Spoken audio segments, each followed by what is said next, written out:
മാതാവിന് കോടി നന്ദി പറയുന്നു. എന്നെ ഈ ആൾക്കാരെ കയറ്റി നിർത്തിയതിന് തന്നെ എൻ്റെ അമ്മയ്ക്കും യേശുപ്പച്ചനും കോടി നന്ദി.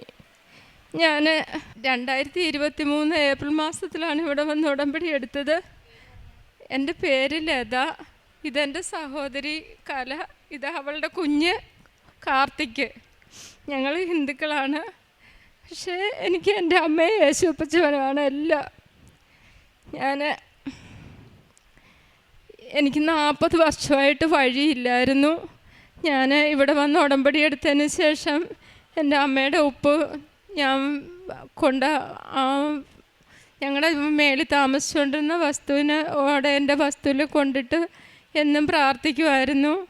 അങ്ങനെ 40 വർഷമായിട്ട് വഴിയില്ലാതെ ഇരുന്ന ഞങ്ങൾക്ക് ആ വസ്തു വാങ്ങിക്കാനും അതുവഴി വഴി വെട്ടി എൻ്റെ വീടിൻ്റെ മുറ്റം വരെ വണ്ടി വരാനും എൻ്റെ അമ്മ യേശുപ്പച്ചനും എന്നെ സഹായിച്ചു. ഞാൻ എന്നും അമ്മയുടെ ഉപ്പിട്ട് പ്രാർത്ഥിച്ചിട്ടാണ് എനിക്ക് ആ വഴി കിട്ടിയത്. അത് വാങ്ങിക്കാൻ എന്നെ ഇച്ചിരി സ്വർണ്ണമുള്ളത് പണയം വെച്ചും വേറെ ആൾക്കാർ സഹായിച്ചുമൊക്കെയാണ് ഞാനത് വാങ്ങിച്ചത്. എന്നാലും എൻ്റെ അമ്മ അവർ സ്ഥലം കൊടുക്കുന്നില്ലായിരുന്നു. അത് ഞാൻ എൻ്റെ അമ്മയോട് ഉപ്പിട്ട് പ്രാർത്ഥിച്ചിട്ടാണ് അവർ ആ സ്ഥലം വയ്ക്കാനെ കൊണ്ട് മനസ്സ് വന്നതും ഞങ്ങൾക്ക് ആ സ്ഥലം തന്നതും ആ വഴി എനിക്ക് വാങ്ങിച്ചെടുക്കാൻ പറ്റിയതും. അതിന് ഞാൻ എൻ്റെ അമ്മയോടും എൻ്റെ യേശുപ്പച്ചനോടും കോടി നന്ദി പറയുന്നു. പിന്നെ രണ്ടാമത് ഇതെൻ്റെ സഹോദരിയാണ്. അവൾ സംസാരിക്കില്ല. അവൾക്ക് നമ്മുടെ ആലപ്പുഴ ജില്ലയിലെ പെൻഷനായ ആൾക്കാർ കൂടി ഒരു വീട് വെച്ച് കൊടുക്കുന്നുണ്ടായിരുന്നു. അപ്പോൾ അതിനകത്ത് 17 ആപ്ലിക്കേഷൻ ഉണ്ടായിരുന്നു. അതിൽ 14 എണ്ണം തള്ളിപ്പോയി. ബാക്കി 3 എണ്ണം അവർ സെലക്ട് ചെയ്തു. അതിൽ 1 എണ്ണം വെൺമണിയിലുള്ള ഒരാൾക്കായിരുന്നു. അത് പൂർണ്ണമായിട്ടും ആ ആളിന് കിട്ടുമെന്ന് എന്നോട് എല്ലാ ആൾക്കാരും പറഞ്ഞു.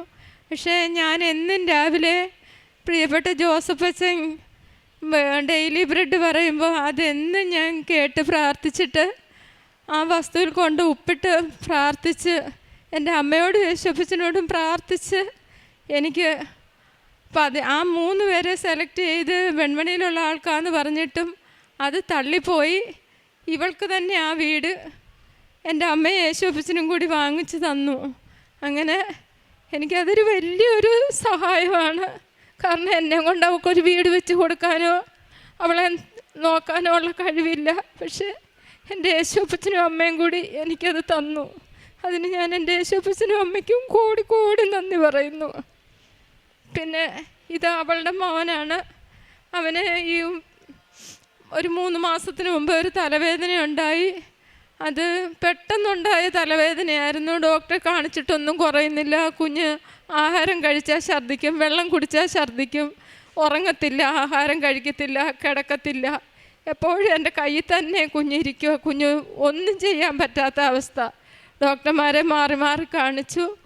അവരെല്ലാം പറഞ്ഞു MRI എടുക്കാൻ പറഞ്ഞു. ഞാൻ 2 ഹോസ്പിറ്റലിൽ കൊണ്ടുപോയി MRIക്ക്. അവിടെ ചെന്ന് മയങ്ങാൻ മരുന്ന് കൊടുക്കും, മയങ്ങും. ആ സ്കാൻ എടുക്കാനായിട്ട് കൊണ്ട് കിടക്കുമ്പോഴത്തേക്കും അവന് ഉണർന്ന് ചാടി എഴുന്നേറ്റ് കരയും. അങ്ങനെ എടുക്കാൻ പറ്റിയില്ല. രണ്ടാമത് ഡോക്ടർ എന്നോട് പറഞ്ഞു അനസ്തേഷ്യ കൊടുത്തെടുക്കാം, പക്ഷേ അത് റിസ്ക്കാണ്. കുഞ്ഞ് കണ്ണ് തുറക്കത്തില്ല എങ്കിൽ അവർക്കതിനകത്തിലൊന്നും ചെയ്യാൻ പറ്റത്തില്ല. അതിൻ്റെ എല്ലാ ഉത്തരവാദിത്വം അമ്മ തന്നെ എടുക്കണം. അങ്ങനെ ആണെങ്കിൽ അനസ്തേഷ്യ കൊടുത്ത് കുഞ്ഞിന് MRI എടുക്കാമെന്ന് പറഞ്ഞു. ഞാൻ പറഞ്ഞു അത് വേണ്ട, എനിക്കത് പറ്റത്തില്ലെന്ന് പറഞ്ഞു. ആ ഞായറാഴ്ച രാവിലെ 11 മണിയായപ്പോൾ ഞാൻ അമ്മയും കുഞ്ഞിനെയും കൊണ്ട് ഇവിടെ വന്നു. അമ്മയുടെ നടയിലിരുന്ന് ഞങ്ങൾ ഉച്ചവരെ പ്രാർത്ഥിച്ചു കഴിഞ്ഞപ്പോൾ എൻ്റെ കുഞ്ഞ് പറഞ്ഞു അമ്മ എനിക്ക് തലവേദന മാറി, എനിക്ക് വെള്ളം താന്ന് പറഞ്ഞു. കുഞ്ഞ് അവിടെ അമ്മയുടെ ആ നടയിലിരുന്ന് വെള്ളം കുടിച്ചു. അവൻ പിന്നെ ഛർദ്ദിച്ചില്ല. പിന്നെ ഇതുവരെ അവന് തലവേദന ഉണ്ടായിട്ടില്ല. യാതൊരു കുഴപ്പവും അവനില്ല. അവൻ സുഖമായിട്ട് നടക്കുന്നു. ഇപ്പോൾ സ്കൂളിൽ പോകുന്നുണ്ട്. ഒരു കുഴപ്പവുമില്ല. അത് എൻ്റെ അമ്മയും മാതാവും യേശുപ്പച്ചനും കൂടിയാണ് മാറ്റി തന്നത്. അല്ലെങ്കിൽ ഭയങ്കര ബുദ്ധിമുട്ടായിരുന്നു എനിക്കത്. അതിന് ഇതിനെല്ലാം ഞാൻ എൻ്റെ യേശുപ്പച്ചനും എൻ്റെ അമ്മയ്ക്കും കോടി കോടി നന്ദി പറയുന്നു. എത്ര നന്ദി പറഞ്ഞാലും മതിയാവില്ല. എനിക്ക് ചെറുതും വലുതുമായിട്ടുള്ള ഒരുപാട് അനുഗ്രഹങ്ങൾ എൻ്റെ അമ്മയും അപ്പച്ചനും തന്നു. കാരുണ്യപ്രവൃത്തി എന്ന് പറഞ്ഞാൽ ഞാൻ എന്നെ കഴിയുന്നത് പോലെ എല്ലാവർക്കും ചോറ് പൊതികെട്ടി വഴിയിലൊക്കെ ഇരിക്കുന്ന ആൾക്കാർക്ക് കൊടുക്കും. പിന്നെ എന്നോട് ആരെന്ത് സഹായം ചോദിച്ചാലും എന്നെ പറ്റുന്ന വിധത്തിൽ ഞാനത് ചെയ്തു കൊടുക്കും. പിന്നെ പ്രേക്ഷിത പ്രവർത്തനം എന്ന് പറഞ്ഞാൽ ഞാൻ പത്രം വാങ്ങിച്ചു കൊണ്ടുപോകും. എല്ലാ മാസവും പത്രം വാങ്ങിച്ചു കൊണ്ടുപോകും. അത് ഓട്ടോ സ്റ്റാൻഡിലും ബസ് സ്റ്റാൻഡിലും ഒക്കെ എനിക്ക് കിട്ടിയ അനുഗ്രഹം പറഞ്ഞ് കൊടുക്കും. പിന്നെ ആത്മീയ വളർച്ച എന്ന് പറഞ്ഞാൽ ഞാൻ രാവിലെ വൈകിട്ട് ഇപ്പം പ്രാർത്ഥിക്കും, ബൈബിൾ വായിക്കും. അതൊക്കെയാണ്. മറ്റേ എനിക്ക് പ്രാർത്ഥിക്കാൻ മടിയായിരുന്നു, ഞാൻ പ്രാർത്ഥിക്കില്ലായിരുന്നു. ഇവിടെ വന്ന് ഉടമ്പടി എടുത്തതിന് ശേഷം എന്നും രാവിലെ വൈകിട്ട് ഞാൻ പ്രാർത്ഥിക്കും. അതിനെല്ലാം എൻ്റെ അമ്മയും അപ്പനും എനിക്ക് കൃപ തന്നു. അതിന് ഞാൻ ഒരുപാട് നന്ദി പറയുന്നു എൻ്റെ അമ്മയ്ക്കും എൻ്റെ യേശുപ്പച്ചനും. ഞങ്ങൾക്ക് തന്ന എല്ലാ അനുഗ്രഹങ്ങൾക്കും യേശുപ്പച്ചനും അമ്മയ്ക്കും കോടി നന്ദി പറയുന്നു.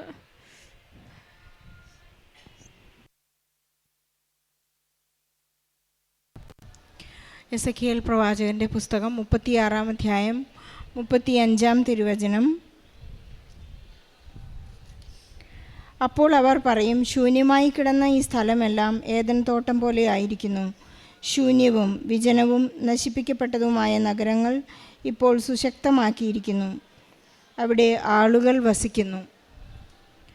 ലത തൻ്റെ സഹോദരി കലയുടെ കുഞ്ഞു കാർത്തികിനോടൊപ്പം വന്ന് ഇവിടെ വന്ന് പ്രതിഷേധന സാക്ഷ്യം പറയുന്നത് 40 വർഷമായിട്ടുള്ള ഒരു വലിയ സങ്കടത്തിന് ഉത്തരം കിട്ടാൻ വേണ്ടിയായിരുന്നു ഉടമ്പടിയിൽ അവർ നിയോഗം വെച്ച് പ്രാർത്ഥിച്ചത്. ക്രൈസ്തവയായ ഈ ലതയുടെ പ്രത്യക്ഷീകരണ സാക്ഷ്യത്തിൽ നമുക്ക് മനസ്സിലാകുന്നു, എത്ര തന്നെ പഴക്കമുള്ള അല്ലെങ്കിൽ തഴക്കമുള്ള കാര്യങ്ങളായാലും നമ്മൾ എഴുതി തള്ളിയിട്ടുള്ള കാര്യങ്ങളായാലും സമയച്ചുരുക്കത്തിൻ്റെ അമ്മ ഇടപെട്ട് കഴിഞ്ഞാൽ നമ്മുടെ ജീവിതത്തിൽ വലിയ അത്ഭുതങ്ങൾ ഉണ്ടാകുന്നു എന്ന് ലതയുടെ ഈ സാക്ഷ്യത്തിൽ നമുക്ക് മനസ്സിലാക്കുകയാണ്. 40 വർഷമായിട്ട് അവരുടെ വീടിന് വഴിയില്ലായിരുന്നു. അവിടെ അടുത്തുള്ള ആളുകൾ അവരുടെ സ്ഥലം ഒരു വഴിക്കായി കൊടുക്കാനായി തയ്യാറാവുന്നില്ലായിരുന്നു.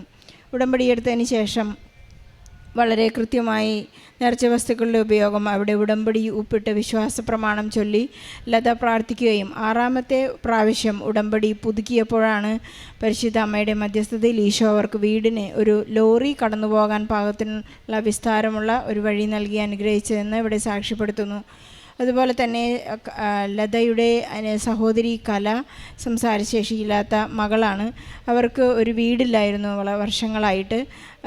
അവളൊരു സിംഗിൾ പേരൻ്റാണ്. അവളുടെ ജീവിതത്തിലെ ആ സങ്കടങ്ങൾ കണ്ടുകൊണ്ട് തന്നെ ചേച്ചി ലത പ്രാർത്ഥിക്കുകയും ഉടമ്പടിയിൽ നിയോഗം വെച്ച് പ്രാർത്ഥിച്ചു. ലതയും കലയും ഉടമ്പടി എടുത്തിട്ടുള്ളവരാണ്. കണ്ണുനീര് ഈശോ കാണുകയും പെൻഷൻ ആയിട്ടുള്ള വ്യക്തികൾ, പെൻഷനറീസ് ആയിട്ടുള്ള വ്യക്തികൾ ഒരാൾക്ക് വീട് വെച്ച് കൊടുക്കാമെന്നുള്ള ഒരു തീരുമാനത്തിലെത്തിയപ്പോൾ 17 പേരാണ് അങ്ങനെ ഒരു ആപ്ലിക്കേഷൻ കൊടുത്തത്.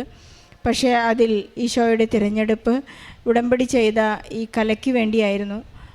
കുഞ്ഞും കലയും കൂടി താമസിക്കാനുള്ള സൗകര്യമുള്ള ഒരു വീടിനായി അവർ വീടിൻ്റെ പണി നടന്നുകൊണ്ടിരിക്കുകയാണ്. ഈശോയ്ക്ക് അവർ നന്ദി പറയുകയാണ്. അതിനായി ലതയും കലയും എന്നും അവിടെ പോയി ആ സ്ഥലത്ത് അവർക്ക് ആഗ്രഹമുള്ള ആ സ്ഥലത്ത് പോയി ഉപ്പ് വിതറി പ്രാർത്ഥിക്കുകയും വിശ്വാസത്തോടുകൂടി വിശ്വാസ പ്രഖ്യാപനം നടത്തുകയും ചെയ്തതിൻ്റെ ഫലമായി അവർക്കൊരു സ്ഥലം ലഭിച്ചു. അവരുടെ വീട് പണി നടന്നുകൊണ്ടിരിക്കുകയാണ്. ഈശോയ്ക്ക് നന്ദി പറയാം. അതുപോലെ തന്നെ കുഞ്ഞുമകൻ കാർത്തികിനെ അവന് 2 ആഴ്ചയായിട്ടുണ്ടായിരുന്ന വയറുവേദന വളരെ ശക്തമായിരുന്നു. അവനെ എന്താണ് ആ അസുഖത്തിന് കാരണം അല്ലെങ്കിൽ അസുഖം എന്താണെന്ന് കണ്ടുപിടിക്കാനായി MRI എടുക്കാൻ പോലും സാധിക്കുന്നില്ലായിരുന്നു. അങ്ങനെ വലിയ സങ്കടത്തിൽ ഇവിടെ വന്ന് പ്രാർത്ഥിച്ച് ഇവിടെ വന്ന് ഉടമ്പടി പുതുക്കി പ്രാർത്ഥിക്കുമ്പോഴാണ് മകൻ പെട്ടെന്ന് എനിക്ക് ദാഹിക്കുന്നു, എനിക്ക് വെള്ളം കുടിക്കണം. അങ്ങനെ അമ്മ അവിടെ പോയി നമ്മുടെ കാനായിലെ വെള്ളമെടുത്ത് മകന് കൊടുക്കുകയും അവനെ വെള്ളം കുടിച്ചപ്പോൾ പിന്നെ ഒട്ടും ഛർദ്ദിക്കാതെ തന്നെ ഒരു വലിയ അത്ഭുതം, കുഞ്ഞിൻ്റെ തലവേദന അതോടെ മാറുകയും ചെയ്തു. നമുക്കറിയാവുന്നതുപോലെ ഇതൊരു പരിശുദ്ധ അമ്മയുടെ കാൽവയ്പുള്ള സ്ഥലമാണ്. പരിശുദ്ധ അമ്മ ഇപ്പോഴും ഇവിടെ നിറഞ്ഞു നിൽക്കുകയാണ്. 2004 അമ്മ പ്രത്യക്ഷപ്പെട്ടുകൊണ്ട് നിങ്ങൾക്ക് ദുരന്തത്തിൽ നിന്ന് ഞാൻ രക്ഷിക്കാം, സമയ ചുരുക്കത്തിൻ്റെ അമ്മ നമ്മുടെ എല്ലാ ജീവിത ദുരന്തങ്ങളിൽ നിന്നും നമ്മെ മോചിപ്പിക്കുകയും രക്ഷിക്കുകയും ചെയ്യുന്ന ഒരു വലിയ പ്രാർത്ഥനാ പദ്ധതിയുടെ സ്ഥലമാണെന്ന് വീണ്ടും വീണ്ടും ഓരോ സാക്ഷ്യങ്ങൾ നമ്മോട് ഉറപ്പിച്ചു പറയുകയാണ്. നമ്മുടെ ഏറ്റവും ടോപ്പ് പ്രാർത്ഥനയാണ് ഇവിടെ, ദൈവമേ അങ്ങൻ്റെ കൂടെ ഉണ്ടാകണമേ എന്ന്. ഇവരെപ്പോഴും ലതയും കലയും പ്രാർത്ഥിച്ചിരുന്നത് ഞങ്ങളുടെ കൂടെ ഉണ്ടാകണമെന്നാണ്. മരണത്തിൻ്റെ നിഴൽ വീണ താഴ്വരയിലൂടെയാണ് നമ്മൾ നടക്കുന്നതെങ്കിലും അവിടുത്തെ ദണ്ട് നമുക്ക് ഊന്നുവടിയും നമുക്ക് രക്ഷയേകുന്നു, ഉറപ്പേകുന്നു. ആ ഉറപ്പോടുകൂടി പ്രാർത്ഥിക്കുന്നവർക്കാണ് ഉടൻ പരിഹാരം നൽകുന്നത്. സമയച്ചുരുക്കത്തിൻ്റെ അമ്മ നമ്മുടെ ജീവിതത്തിൽ എപ്പോഴും ഇടപെടുകയും എത്ര തന്നെ പ്രതിസന്ധികളുള്ള പ്രശ്നങ്ങളായാലും അമ്മയ്ക്കതിന് അധികം സമയം വേണ്ട, ഉടൻ പരിഹാരം നൽകി നമ്മെ അനുഗ്രഹിക്കുകയും ചെയ്യുന്നു. ലതയ്ക്കും കലയ്ക്കും കാർത്തിക്കിനും ലഭിച്ച എല്ലാ അനുഗ്രഹങ്ങൾക്കും നന്ദി പറയുന്നതോടൊപ്പം വഴിയില്ലാതെ വീടില്ലാതെ പ്രതിസന്ധികളിൽ കുരുങ്ങിക്കിടക്കുന്ന എല്ലാ മക്കളും മൃതവും തകർന്നതുമായ എല്ലാ ജീവിത പ്രതിസന്ധികളെയും ഈ സാക്ഷ്യത്തോട് ചേർത്ത് വെച്ച് ഈശോയ്ക്കും പരിശുദ്ധ അമ്മയ്ക്കും നന്ദി പറഞ്ഞുകൊണ്ട് ഇവർക്കായി ലഭിച്ച അനുഗ്രഹങ്ങൾക്ക് നല്ലൊരു കയ്യടിയോടെ ഈശോയ്ക്ക് സമർപ്പിക്കാം ഈ സാക്ഷ്യം. അത്യപൂർവ ദൈവാനുഭവങ്ങൾ ഇനി നിങ്ങൾക്കും സ്വന്തം. ഈ യൂട്യൂബ് ചാനൽ ഇതുവരെ സബ്സ്ക്രൈബ് ചെയ്തിട്ടില്ലെങ്കിൽ ഇപ്പോൾ തന്നെ സബ്സ്ക്രൈബ് ചെയ്യുക. ഈ വീഡിയോ ഇപ്പോൾ തന്നെ നിങ്ങളുടെ സുഹൃത്തുക്കൾക്ക് ഷെയർ ചെയ്തുകൊണ്ട് കർത്താവിൻ്റെ പ്രേക്ഷിതരാകുക.